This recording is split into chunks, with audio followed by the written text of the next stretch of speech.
Longest water slide ng Mindanao? Tara, alamin natin ang buong istorya ng nasabing lugar.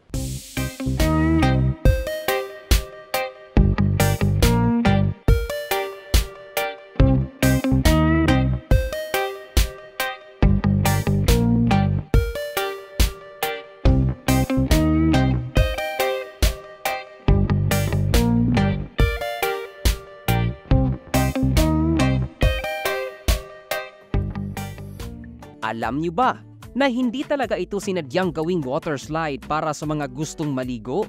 Ito ang Miral Small Reservoir Irrigation Project ng National Irrigation Administration na sinimulang gawin noong Oktubre taong 1991 at natapos noong Nobyembre taong 1974 na pinondohan ng 65 million pesos sa administrasyon noon ni dating Pangulong Fidel V. Ramos.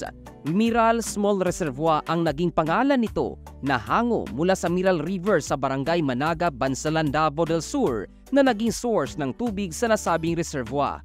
Sa ngayon, naging atraksyon ito sa mga residente, mga turista at sa mga dumadayo sa lugar. Ngunit, alam niyo ba na may mas mahalagang layunin ito?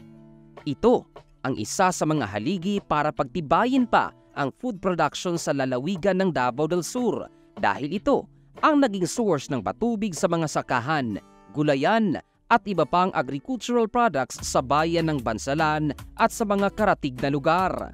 Kahit wala pa sa official record, ang tinaguriang longest water slide ng Mindanao ay hindi lamang kasiyahan ang dulot nito, kundi malaki din ang papel para sa ikabubuhay ng mga residente, ang malaking tulong para sa pagsasaka sa nasabing lalawigan.